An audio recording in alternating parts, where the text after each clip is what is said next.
Welcome. We will be giving attendees a couple minutes to join. Thank you for joining us today.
Welcome, everyone. My name is Maggie Giovanni, and I'm the Regional Resource Director for New Jersey at Caron Treatment Centers. Thank you for joining us today for today's webinar on the topic of Individualize is more than a buzzword, addressing substance use disorder.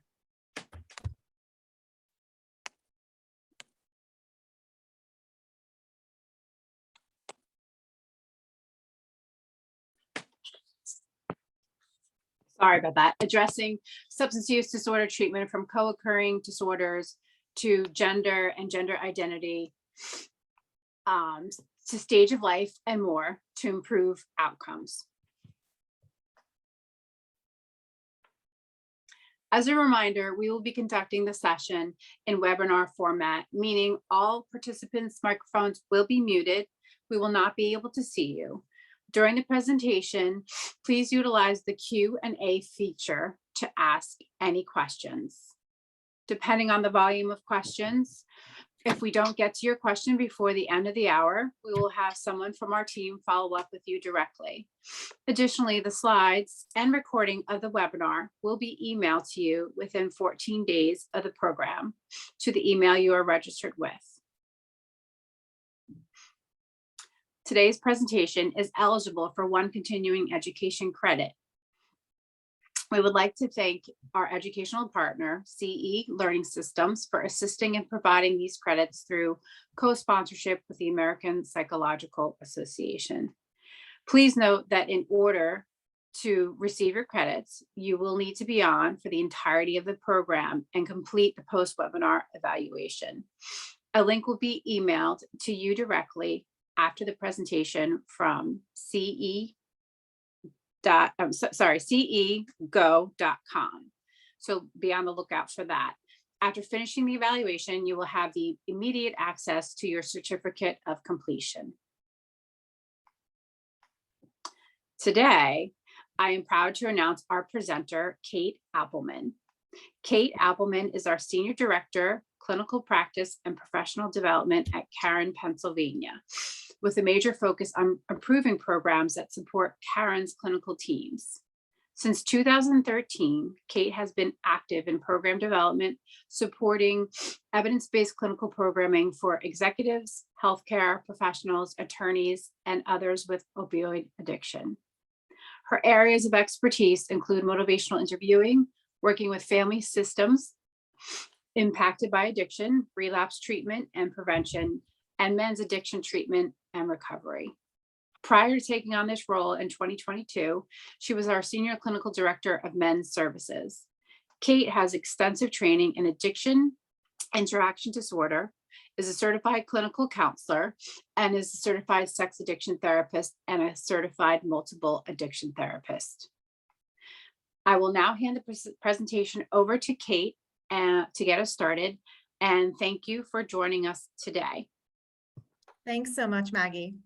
Happy Wednesday, everyone. Chris O'Shani couldn't join us today. I apologize for that in advance. So you're going to be with me for the next 45 minutes with a topic that is pretty vast and broad. When I look at the title of it, it looks like we're going to talk about a lot today. So I'm really interested in questions as they come up. I'd love to hear them and see them in the group chat, and we can get to as many as we can at the end of this presentation. So as we look at learning objectives, there's just a lot that we want to cover today. We want to talk about this idea of individualized treatment. We talk about that a lot in our industry. I want to talk a little bit today about what exactly that means from our vantage point and how we start to think about how we want to tie it into outcomes. I also want to talk about some individual nuances as it relates to treatment planning, specific to gender identity, age, stage of development, culture, a lot of different pieces that I think are really important when it comes to treatment planning and also aftercare planning. It's really hard to talk about individualized treatment and outcomes without talking about evidence-based approaches. So we'll talk about that a little bit today and the importance of continuum of care. So a lot to cover. Let's start with outcomes. So one of the questions that comes to mind frequently is really, how do we measure success? And we're all in the industry or around the industry and know that the measurement of success is really morphing and changing over the past few years. And when I look at some of these elements, I know that part of what we're going to talk about in individualized treatment, some of this may feel like a review for you. And I also know that I've been a clinician and at Caron for 18 or 19 years. And in really understanding individualized treatment, there are some things that as things feel more complicated, as patients appear more complicated, I think it's really important to go back to really understanding what some of the foundations are around treatment, because those things matter. Those are the pieces that really help drive outcomes. So we're going to talk about those pieces a little bit. Caron did an outcome study, which I believe I'll get into in the next slide or so. But from the data in JAMA and also NIDA from 2021, they really identified relapse rates somewhere between 40 and 60%. So roughly 50% of people coming out of treatment will have relapsed, right? So that looks something like this. 50%. Based on recent independent studies that I know Caron has done with 2 leading insurance providers, we really looked at the importance of having a treatment model that prioritizes medically appropriate, interdisciplinary, patient-centric treatment, and a plan that really encapsulates all of those pieces and also weds itself to a length of stay that is appropriate, quote unquote, and we'll talk about what that means. So when we look at some of the factors that play a role in outcomes, as an industry, we want to continue to move in a direction that a 50-50 chance coming out of treatment is just not okay. So let's talk about some of the factors that play a role in increasing some of those odds. So when we start to consider the outcomes that we measure, what are we measuring today? What are we measuring as far as what, quote, successful treatment means? Are we asking people how satisfied they are with their quality of life? Is that important? Are we continuing to really look at whether or not people are attending recovery-based meetings? AA has worked for a lot of people for a really long period of time, and there's a lot of other recovery-based meetings that people are going to respond to, whether it is Christianity recovery, if it is 12-step recovery, smart recovery, if it is really looking at some different ways that we're engaging people in a community of support for the recovery that makes sense for them. Asking people really, has the quality of the relationships improved? Have they been abstinent, or have they had a marked reduction in use in the past 12 months? And are they continuing to engage in MAT that helps them achieve their goals and increase their quality of life? I think in the past, we really looked at measuring abstinence, measuring whether or not people are going to 12-step meetings alone, whether or not people made it to their first appointment. And really looking at some of the faces and changes that are happening in our industry, asking ourselves, what does success in treatment really look like? And if we hinge it on quality of life and how people measure that, it changes the way that we really look at outcomes. So from a study that was done, from post-discharge outcomes from 2021, Here are some of the things that we found here at Caron, and we'll talk a little bit about what lends itself to some of these numbers. So 94% of people reported being satisfied or very satisfied with their quality of life, their relationships, their work environment at 12 months post-discharge. So when we look at a full calendar year after being out of treatment, how would people identify their quality of life? 94% of them identify being either satisfied or very satisfied with it. 85% reported continued attendance at recovery programs, whether it is 12-step programs, GA, AA, SLAA, if it's SMART recovery programs, Dharma recovery, any recovery-based meetings, 85% reported continued attendance. 90% reported a quality in the relationship that has improved or greatly improved. So 9 out of 10, quality of the relationships has improved or greatly improved. 97% identified abstinence at 12 months post-discharge. And our studies have shown that there's more engagement with MAT in our monitoring program. So when we look at using medication-assisted treatment to really look at reduction of cravings, reduction of use, more engagement in that in 2021. So here's what we start to really look at. We're not looking at 50%, we're actually looking at a number more like 80% if we're specifically looking at abstinence and relapse rates. And if we start thinking about some of the other ways that we want to really measure successful treatment, it's even more so when we start talking about quality of life.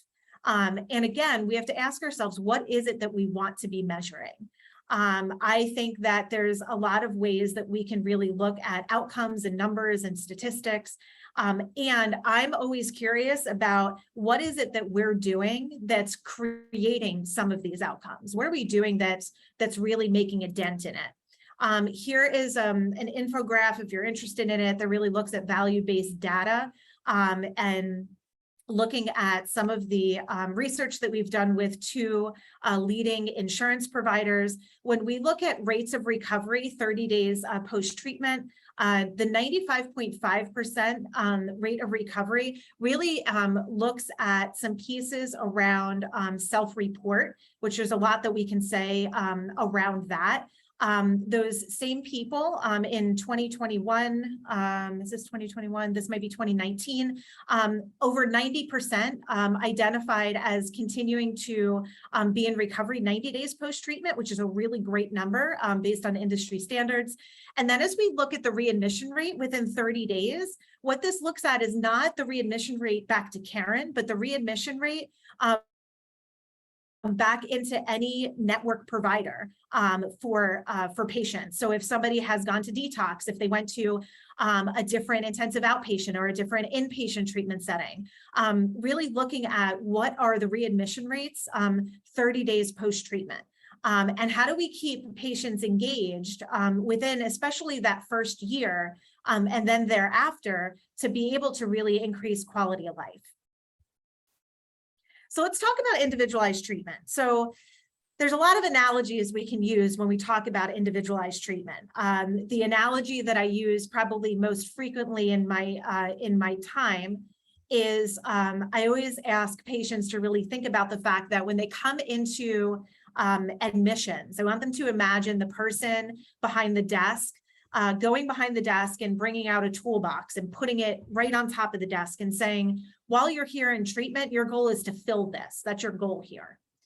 And we may provide, as treatment providers, we may provide the toolbox.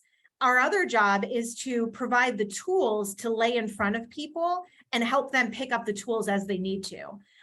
What I always talk about is the fact that if it's going to be a toolbox, there's certain things that have to be in it, right? A screwdriver and a hammer and maybe a tape measure, but an electrician is going to have a different toolbox than a carpenter.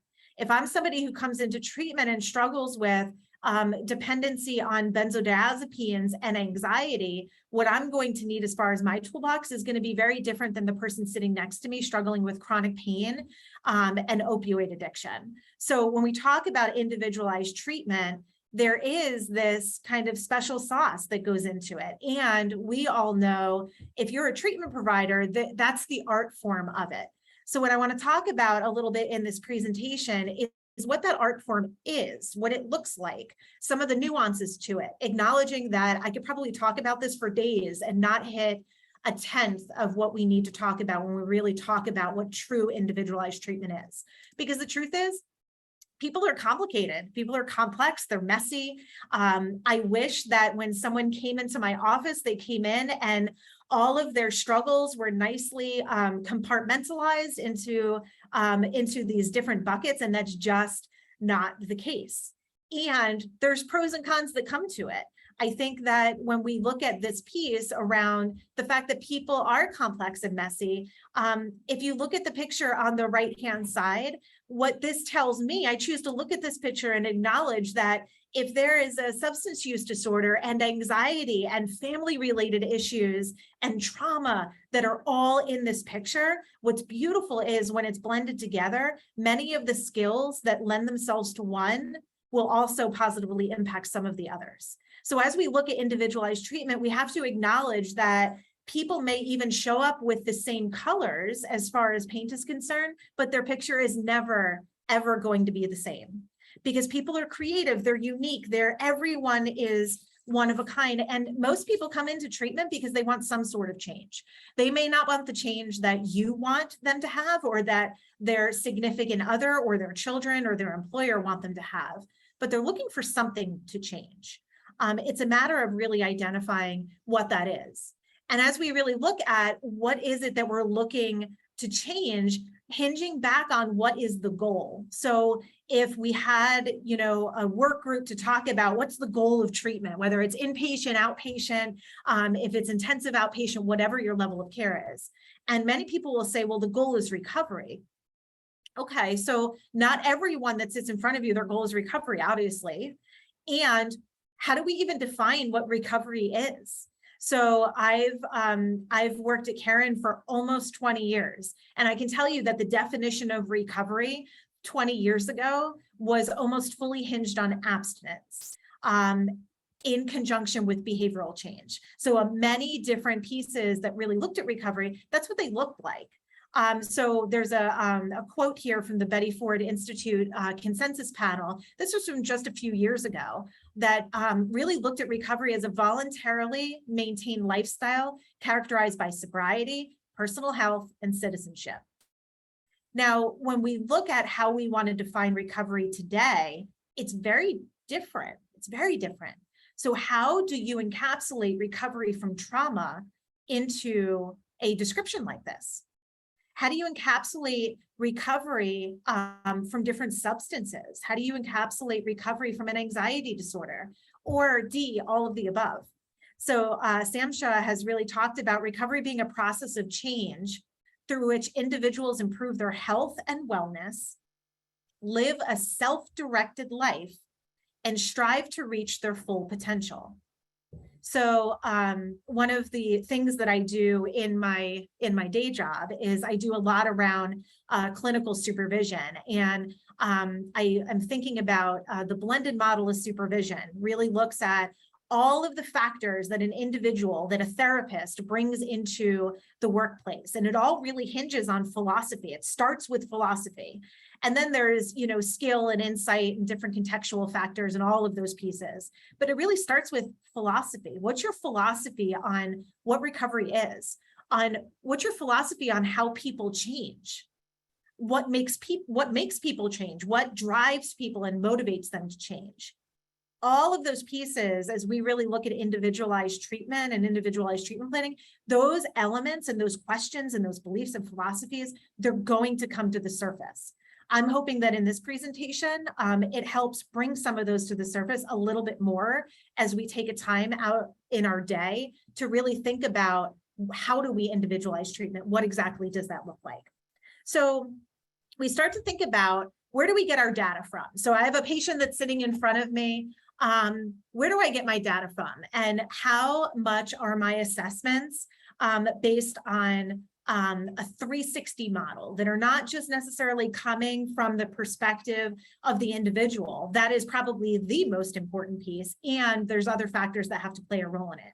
So when I look at the special sauce, the question is, what are really the ingredients? And starting to think about really at your level of care, what are the ingredients that you bring to the forefront? So when we look at the importance of assessment that drives individualized treatment planning, things like a history and physical are really important to hinge on.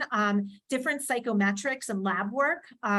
We talk a lot about the fact that if you ask somebody how much they've been drinking, the way that they kind of perceive how much they've been drinking, what they say about it and what their body says about it may be two different stories. So wherever we're able to include and fold in psychometrics and labs, that can play a huge role in a data piece that kind of plays a role in assessments. Psychological evaluations, really looking at psychologically, what are some of the strengths that people come in with? What are some of the deficits or the places that they could acquire a little bit more of a skill set? What's the collateral information? What are the people who've been around them and working with them saying about them? And where are the discrepancies in regard to that? And then as we continue to really look at the data to treat, we want to understand what it is that their goals are and look at how we're reviewing that pretty consistently throughout the course of treatment based on their progress in treatment and really holding a mirror up to some of those pieces. So when we look at all of these elements and how to put them all together, and there's probably like 9 other bullet points that aren't even on here that play a role in accruing data so that we can really understand who it is that's sitting in front of us. For some of us as clinicians, we get that and we think, ooh, right? I can work on this. We can work on this piece. You have goals around this. I can see this is a skill set for you. You have all of these great strengths. Here's, where I could see you 5 years from now. What do you think? And we look at all of these pieces and we think of it as this puzzle that we get to walk alongside of them to be able to figure out how they want to put it together. And there are other times that based on all that feedback, we have this look where we're not even really sure where to start. There may be times when we get excited and there may be times when we're really confused and we feel like we're a little bit in over our head. So I want to just hold space for the fact that as clinicians, both are true, both can be true for us. And we'll talk a little bit later about what to do with some of those pieces. So then this question comes to mind, where do we even start, right? So you have all this information in front of you as a result of the assessment. And when we think about where is it that we want to start, we need to hold space for the fact that many times by the time patients come to us or clients come to us, this is how it feels for them for many different reasons, because they have felt like there's something wrong for a long time and they don't know what to do with it, because they feel this emptiness and have been trying really hard with different behaviors to fill it. And they just are not able to do it and have really struggled because they may have seen it as a slight problem, but all of the people around them are seeing it as a little bit bigger and they don't feel heard or understood. I really love this picture because many times when we get clients for the first time, this really represents internally where they sit. And sometimes where we can sit as clinicians, which really talks about the importance of supervision and support. So the question really is like, where do we start? Where do we start? I saw this model recently, and I'll give ITAP credit for it. ITAP is has provided many of us on campus with certifications in sex addiction. We also went through a training recently on specified treatment for the LGBTQIA+ population. And I came across this LISTEN model, which I just really appreciated. Some things that I've kind of learned along the way, and it was a great reminder of really where to start. I'm not going to go through this because I think for many of us as clinicians, we know that this is a place to start. And if you work as a therapist, if you work in any kind of level of care, if you're a family member, if you work in a school setting, this is a great model to really hinge some of your not only behaviors on, but your philosophy on. Because when we talk about the fact that you can catch more bees with honey, the truth is any research shows that the relationship is one of the biggest factors in success in a therapeutic environment. So the listen model really does a good job of hinging into relationships. What I want to say is, as we go through some of these slides, I just want to give some examples of how we've used some different kind of framework and philosophies to really look at how to individualize treatment. One thing to really consider as we go through the next several slides is, do your assessments really help tease out some of these factors? And how do they do that? How do they do that? I think putting accurate and effective assessments together is an art form in a lot of ways, because there's so much information we want, and we don't want to overwhelm people as we invite them into the therapeutic process. But really thinking about, do your assessments help tease out some of these factors? And are there any ways that you want to change or update assessments to be able to do a little bit more? So as we look at Maslow's hierarchy of needs, this piece plays a really big role in individualizing treatment. This actually reminds me of a patient that I treated several years ago, who came in, and nitrous oxide was the substance that he was using through huffing. And in speaking with him and doing initial assessments with him, I went right up to self-actualization. I thought of, 5 years from now, like where he could be. I think about, in that moment, how intellectual he was, how driven he was, how many assets he had, who he could be to his family, what he could provide the world at large. My idealized self, my idealistic self, really, because I love people, I want to go right to self-actualization.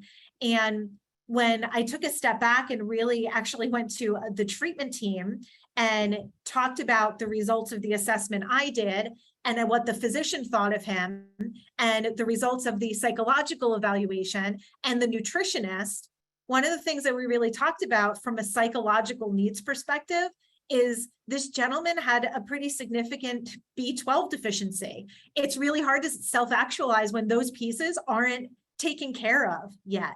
This person got to the point, as a result of addiction and trauma and depression, that he was living out of his car. That he wasn't connected with family, that he had active trauma-related symptoms. So while I, as a clinician in that moment, because I had unconditional positive regard for this person and I wanted the best for them, it can be really easy to initially overlook some of the basic pieces around physiological needs, safety needs, and really the need for belonging and what that looks like. So as we really start to think about building individualized treatment plans, this is one of the frameworks that I think is really important to hinge back onto. I also really think about, what is it that people are capable of? We can go to this amazing training and have a lot of really great ways that we want to use, dialectic behavioral therapy or contingency management, or whatever the piece is that we want to put in front of people. And the truth is, we really have to look at what is it that they are capable of from a developmental standpoint, from a neurocognitive standpoint, which we'll talk a little bit about when we talk about age. Environmentally, really like where people come from. Think about ACEs and childhood experiences. So again, another image to really think about when we're starting to develop treatment planning. How are we looking at it through these lenses? There may not be specific action items related to this that any client needs to get in particular. And when we think about the way that we put action items onto treatment plans, we have to think of it through some of these lenses. I met a patient recently in work around addiction interaction disorders. And what had actually come up was really looking at the fact that the different stages of change are going to be different based on what it is that people are really looking at changing. I think we forget this sometimes. We think about the primary issue, whatever that is, the low-hanging fruit. Your liver enzymes are through the roof, and you physically are compromised as a result of it. So we're going to focus on the alcohol. And by the way, the pieces maybe around gambling and anxiety and depression are all going to lead you back to alcohol anyway. So we don't necessarily just want to look at the stage of change as it relates to whatever the lowest hanging fruit is. We want to help raise awareness of the stage of change of some of the other pieces. So this client comes in with struggles around chemical use, gambling, internet, and sex addiction, right? And in really looking at it, what we chose to do as far as an intervention was to really look at scale of 1 to 10, how ready are you to change these aspects? And surprisingly, not surprisingly, the number of willingness, like readiness to actually change was different based on the different behaviors. So when we look at a readiness to change when it comes to alcohol, that number might have been 8. Like, I'm really, really ready because I have all of these medical issues as a result of my use. When it comes to some of the sexual acting out behavior, which is a way that this person has behaviors around similar to addiction, that one's pretty high too. They've scored an 8 because the truth is their sexual behavior is significantly impacting their marriage and their finances at this point. But when you ask them about gambling or some changes around internet, this person would have identified as being more in the contemplative and the pre-contemplative stage of change. So again, when we're looking at driving individualized treatment, we have to take these pieces into consideration, because the truth is, whether you're with somebody for 28 days, if you're with somebody for a partial hospitalization program for 2 to 3 weeks, or intensive outpatient, as long as you can kind of keep them engaged, right? You want to be able to put the right action steps in front of them, not too many, because you want to keep them engaged. And they need to be the ones that are based on the stage of change that they're currently in, and really conceptualizing how it is that you want to move them. So as you look at where someone is with anxiety or depression or gambling or alcoholism or opioid addiction, whatever it is that's in front of you diagnostically, really helping people to start consider, where are they in this? Because many times we may think that we're in this spot where you come in and you're really struggling with drinking. So I want to help you identify all the ways that drinking is a problem. Well, some people come in and they get that drinking is a problem. We don't need to spend a ton of time on the fact that drinking is a problem for them. How do we start moving them into preparation and then action so that we can move them along a little bit quicker in a way that meets them where they're at? So when we talk about ASAM building blocks, this kind of goes back to Maslow's hierarchy of needs to a certain degree. I'm going to have a really hard time helping someone reduce their relapse potential if they're in active withdrawal that I'm not managing through treatment work, through medication-assisted treatment, through withdrawal medications, through motivational interviewing and some family support, and really rallying around them. So when I look at ASAM, I think of it almost like a building block. It's hard for me to help people better their home environment because they're not going to be better at work or better at home or a better parent or any of those pieces if they're continuing to be in withdrawal. If they continue to struggle with cognition because their B12 is in the floor, and they're struggling from like a biomedical standpoint.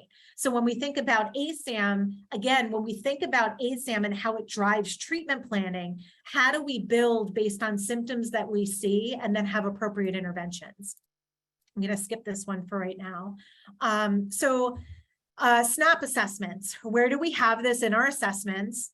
And how active are we in using it in treatment planning? This is a piece that, whether it's CARF standards or the state, wherever it is that you are viewing this from, understanding strengths, needs, abilities, and preferences is something that we're used to as healthcare providers. We ask about it a lot.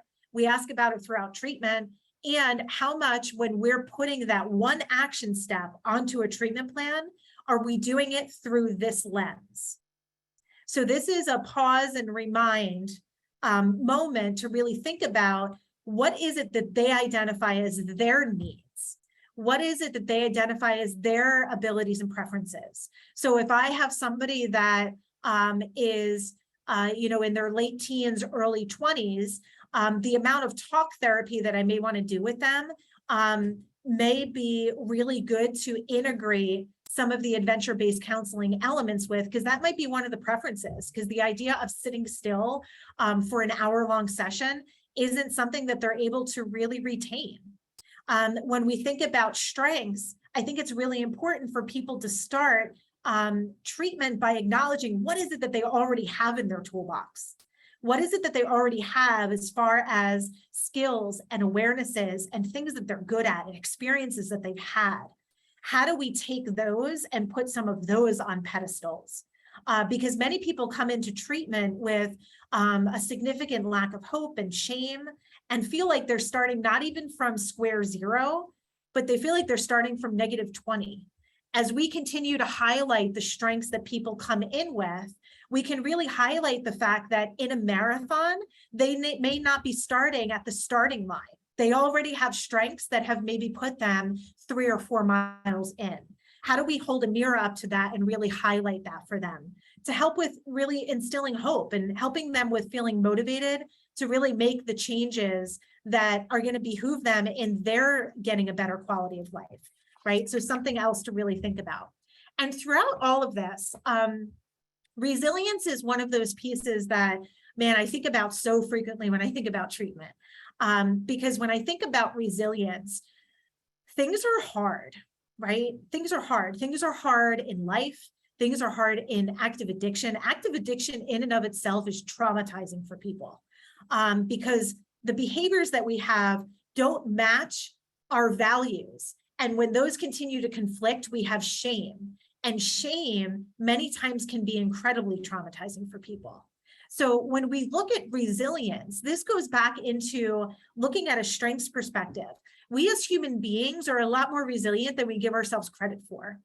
And many times when people are seeking treatment, either for the first time or for the 20th time, we don't always have a good gauge of what our personal resilience is. It takes a lot of work to really understand that. And as treatment providers, how is it that we, again, are holding a mirror up to that piece? How are we supporting them in their ability to adapt well to stress? Because when you look at recovery, when we look at a change in quality of life, a change in quality of life ends up coming with change. And change is one of the most stressful things that people go through. So when we really look at using resilience as one of the cornerstones, as one of the tools to really work through stress in a way that doesn't create more stress and more behaviors that are counterproductive to what our goals are, really thinking about how are we instilling some of these interventions into treatment planning? What are we doing around emotional regulation? What are the evidence-based practices that really support those pieces? And are we actively looking at treatment through a lens that really supports those pieces? So I really like this element and wanted to make sure that I gave you this as a resource. So I want to talk a little bit about developmental considerations, just see how I'm doing with time. I'm going to run through some of these. Again, I think each one of these could be a presentation in and of itself. And I also think it's really important to talk about how some of these factors play a role in treatment. So as we look at brain development, one of the things to really consider is the way that we're wired. So some of that, a lot of that is genetics.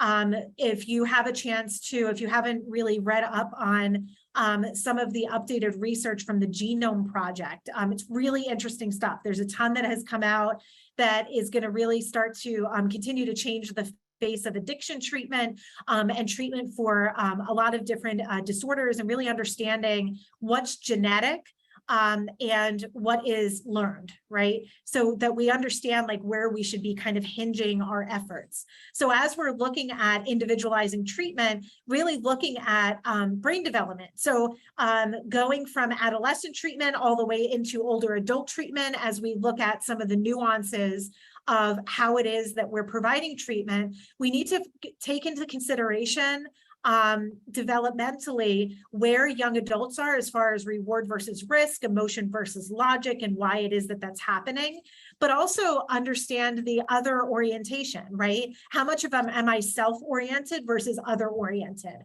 How much of that is based on my stage of development?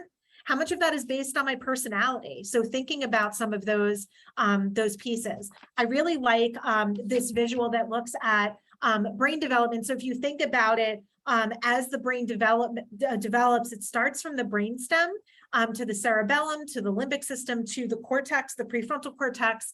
And on the right-hand side, you can see that these are all of the pieces that from brainstem all the way up through cortex, these are the elements of the brain that are developed as we continue to develop.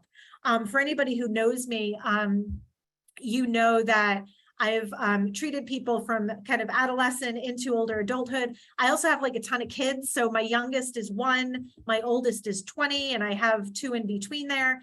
And when I look at these pieces and how they're developed, you can see through development, you can see how there's different ways that we need to help support the way that kids all the way up into adulthood understand these pieces.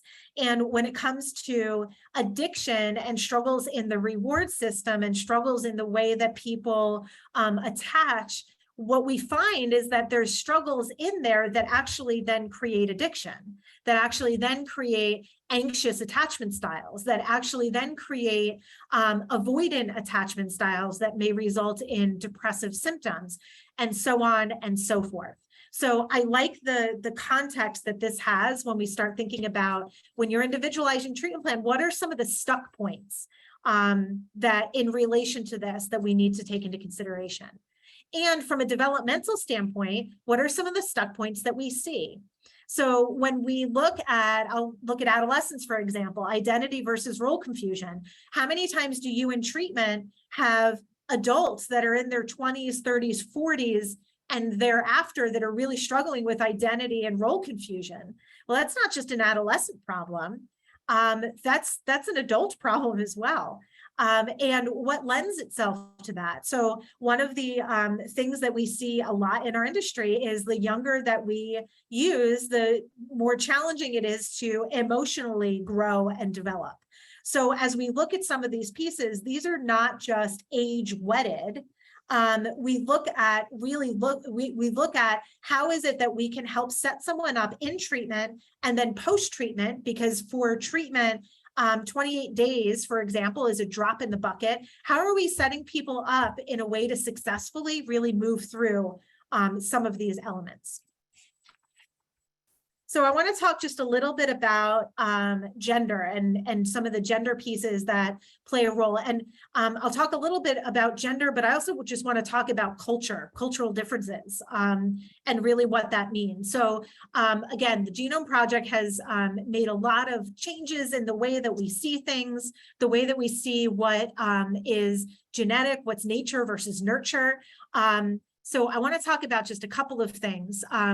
At Caron, we have gender-specific treatment, which we've gone kind of back and forth and really looking at why do we do what we do.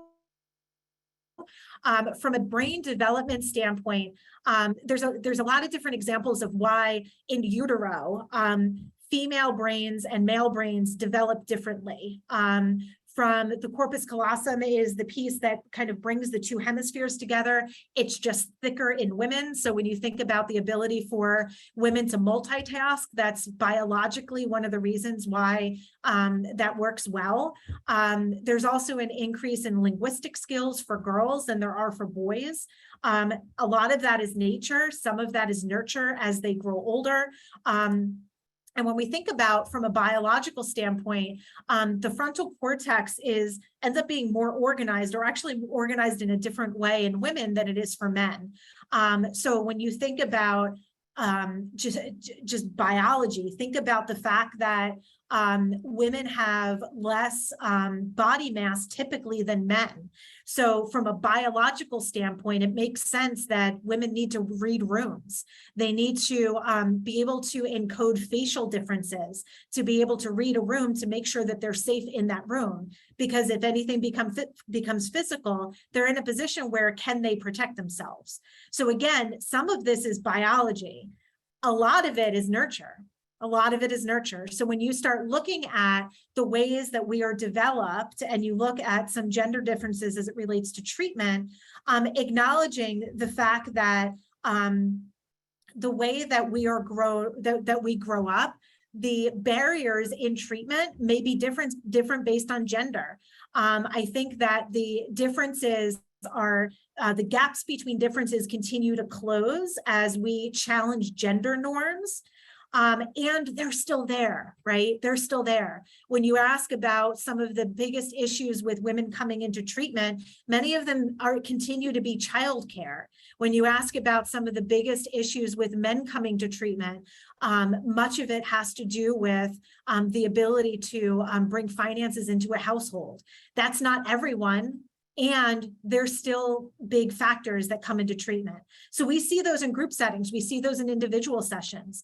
We see that when we look at societal norms. It's just a reality. So some of it is really looking at what it is that we see in treatment, but some of it is also perception. So I love some of these pieces from Pew Research. If you get a chance to look through this, it's really interesting. So we look at some of the gender differences and asking people, are gender differences, more biologically driven or more societally driven? It's interesting because when we look at how people express their feelings, 13% said they think that men and women express them pretty similar. Most people think they express them differently, and about half and half think it's biologically versus societally.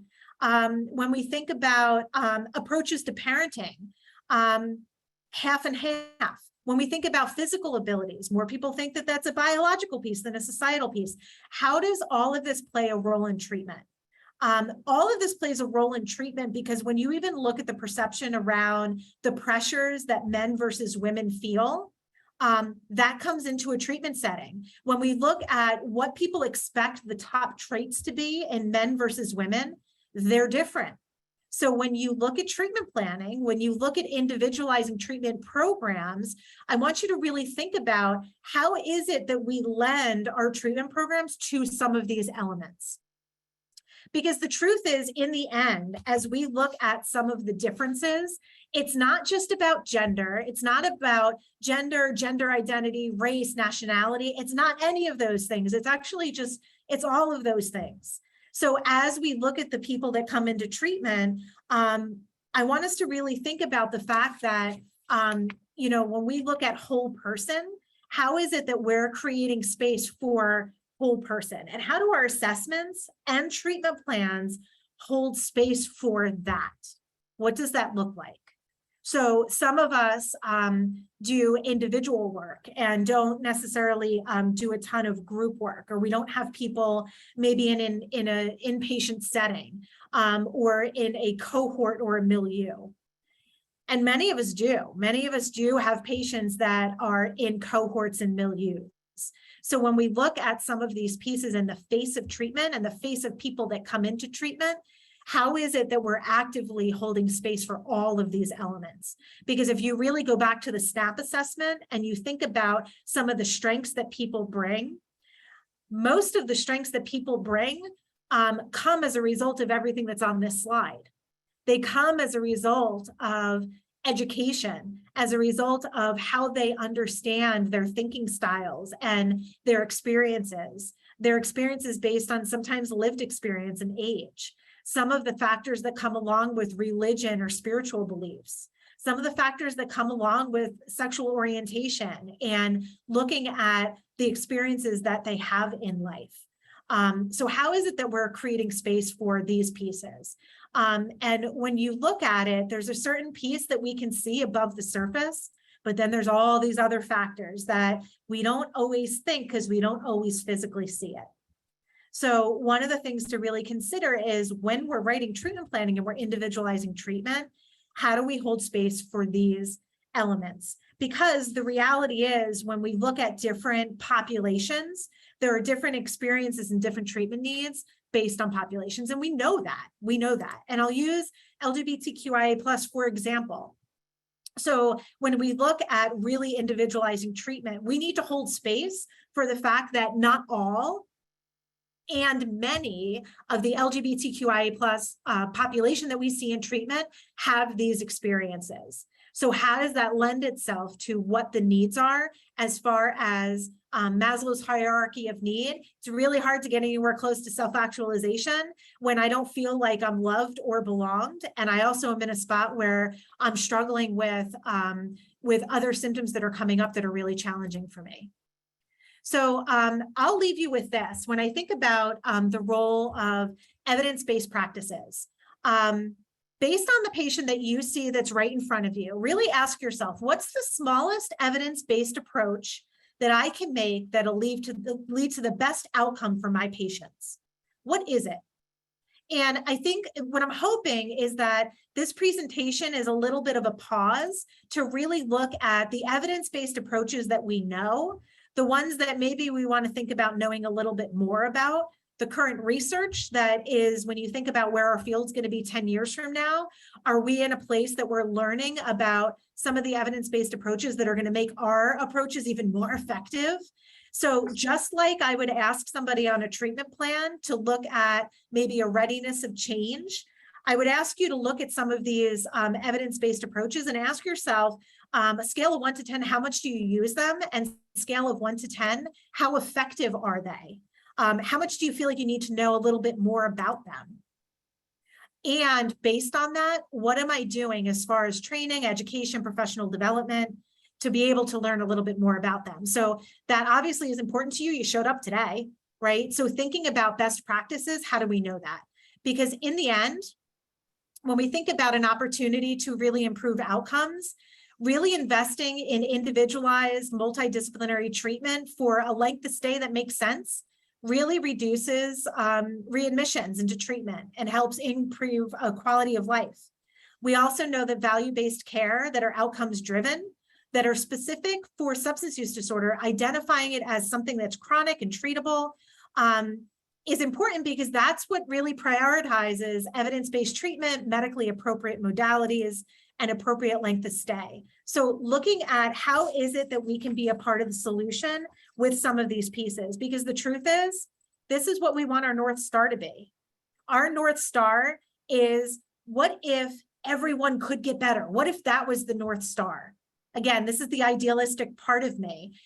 We are doing a great job and we can always do better. How can we do better as an industry? So with that, I'm going to pause just to hold a little bit of space for some questions and turn it back over to Maggie. Thank you, Kate. We will now answer some of the questions that were submitted through the registration process, as well as those that came through the webinar. Just so you know, we will follow up with any questions that we do not have time to answer today. And if you haven't done so already, please type any of your questions using the Q&A feature on your Zoom screen. So with that, Kate, one of the questions that has come through is, if someone has stunted their development due to use and their biological age is much older than how they are in maturity, how do you handle this? Yeah, that's a great question. I would say starting by acknowledging that the person that you physically see in front of you may not developmentally match up, just acknowledging that and holding space for that. But also, if you think about some of the skills that people naturally develop over time, when I think about raising a teenager, some of the social skills that are a part of that, the ability to read a room, the ability to take care of yourself emotionally and mentally, holding space for the fact that some of the milestones of adolescence they might have missed. So when we think about health and wellness, starting to really consider and ask the client, what are the aspects mentally, emotionally, physically, and spiritually that you feel like you need more progress in? And let's start there. Because what you'll find is, if you ask them, they have experiences that have made it challenging for them to connect to other people in a way that's meaningful. So if you ask them the question, many times they'll give you an answer that helps you start with where they need to start, not based on their age, but based on what they need developmentally. Thank you, Kate.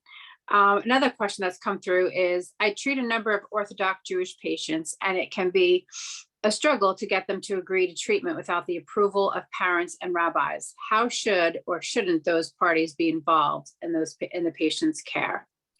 Great question. So we treat that population frequently in Caron, and you are going to get much farther when you include those people in care as early as possible, because culturally, it's really challenging. Culturally, it's going to be really challenging for people to say, from a religious standpoint, from a family standpoint, I don't care what you say, I'm going to go and do it, right? So the client in front of you may be motivated, and without the buy-in from those other parties, you're not going to get very far, or not very often. You're not going to get far very often. So one of the tricks of our trade is we loop in the rabbi is one of our favorite people, right? We loop him into treatment at all different levels of care, from intake all the way through post-treatment, all the way through if somebody needs support post-treatment. The rabbi is somebody that you're very much going to want to make sure that you have a good relationship with. Thank you, Kate. This is the last question. The question is, as it relates to individualized treatment planning, how do you equate readiness for change versus success?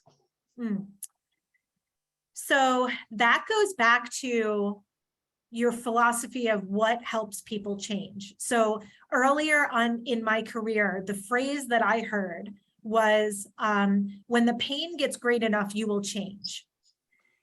It makes sense. I mean, it makes sense. And have you ever met somebody that they've lost everything? They've lost their family, their self-respect, their money, their house, their will to live. They've lost everything. And it's really painful. And they still don't change. So I don't know that I think that there is an element of truth to that. I think that when you look at true readiness to change, I think of hinging on motivational interviewing and pointing out the discrepancies between where you are now and the choices that you're making today, and whether or not they're in alignment with your values. Are they getting you closer to your goal? And how much do we hold a mirror up to those pieces? The more I hold a mirror up to those pieces, create space for someone to internally want to make some of that shift. Because, I always think, like, it doesn't matter what brings someone to treatment. It matters why they stay. It doesn't matter why someone gets into recovery, why they continue to be in recovery. That's the part that really matters. So if it's an external piece that motivates them to start the change, that's great. That's fine. But what's going to keep them on the road to change is that internal piece, and motivating people in a way that is not a stick, but more a carrot. Is shown to work much more effectively over a longer period of time than a historical stick approach, right? I'll give you the pain. I will make it really challenging for you. I'll break you all the way down to build you back up. Evidence doesn't show that that's really all that effective. The motivating change from the inside, that's the piece that's more effective and gives you a bigger bang for your buck. Thank you again, Kate, for your informative presentation, and to all our attendees for joining us today. As a reminder, this presentation is eligible for 1 continuing education credit. Watch for your email for a link from cego.com to complete your evaluation. I'd also like to remind you that the slides and recording of this webinar will be emailed to you within 14 days of the program to the email you registered with. Caron has several more exciting events in the works. Please join us on November 16th for our 5th installment of our Countdown to the Keel webinar series. The Keel Center is Caron's new 100,000 square foot medical center in Delray Beach, Florida, that will open in January of 2023. This program will focus on neurofeedback and neuropsych services available at the Keel Center. So please check your email for more details. Additionally, I'd like to remind you that Caron, Pennsylvania is in network with a number of major insurance companies, including those you see here on your slide. If you do not see a certain policy listed, please reach out to verify benefits with our admissions team. And In the meantime, please reach out to your local regional resource director at any time for additional information, resources in your area, or questions regarding admissions to any of our Caron programs. And with that being said, thank you everyone for joining us today, and have a wonderful afternoon. Thank you, Kate. Thank you.